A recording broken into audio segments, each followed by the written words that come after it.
Hi, my name is Arnold, and I'm a residential school survivor. I've gone to Port Alberni, British Columbia, on Vancouver Island, and Lytton, British Columbia.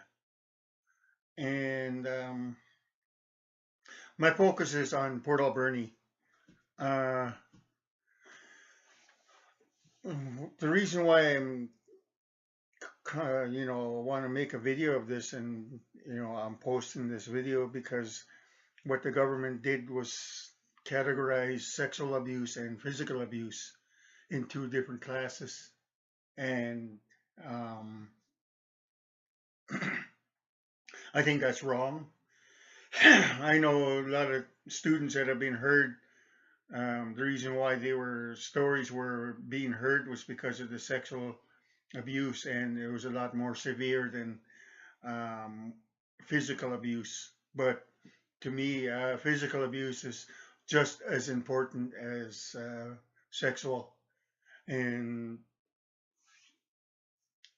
because the reason why I think it's more important, just as important, is that some of the abuse that students have suffered came from public schools, teachers, and they were never brought to justice. They were never charged.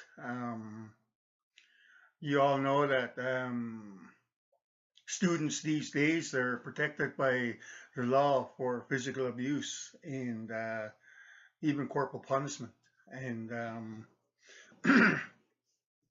parents aren't even allowed to discipline their own children. So you tell me what's the difference? Um, but I want to point out that the people that have suffered physical abuse, you need to be heard. If the government doesn't want to hear your story, make a video of it, post it on Facebook, post it on YouTube. Um, and this is the first video I've ever done myself as a member of YouTube, and I want to get this message out to the survivors of residential schools. You suffered a lot of pain just as much as I did, and I think it's important that be heard, and hopefully the government will reconsider and publicly, apologize to the abuse that you've gone through, because, like I said, some of the teachers they've gotten away with this crime they've committed on us as students in public schools. So it shouldn't be any different than sexual abuse. I mean, it's a violent act. You've been hurt. You've gotten hurt by a teacher, and it's not bad enough that we had to put up with these teachers that were physically abusive. We also had school bullies because we were different than them, and these stories they have to be heard. Government doesn't want to hear it. Just because you weren't sexually abused, you don't mean nothing to them about it. So um, post a video. Um, who knows? It might go, it might even go viral. Um, Residential school. It you you people need to know, the ones that have never been there.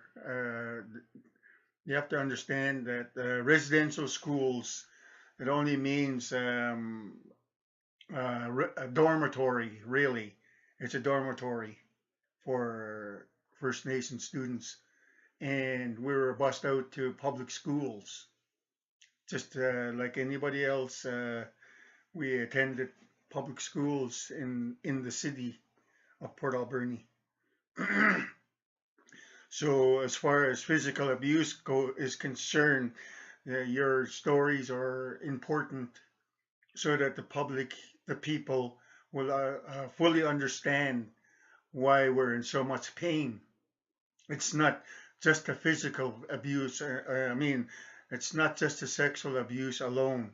I mean, we've suffered so much there that they need to hear more than just the sexual abuse stories.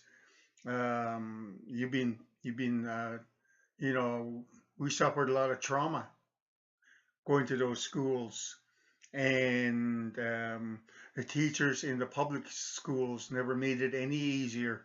I'll tell you, there was three um, teachers that abused me physically, humiliated me in front of my class, and because I was either being horsing around, or I wasn't doing my work right, or uh, something that would just set them off, right? They were always looking for the little, tiny little excuse just to hit me, or pull my hair, pull my ear, slap me. Those were and the humiliation, which is taking your pants down and spanking you in front of your classmates. That's humiliation, and that's a form of abuse. And I don't know why it's I don't know why the government don't consider stories like that. We're human beings, and those stories are should be heard. And I encourage you to do a video and tell your story.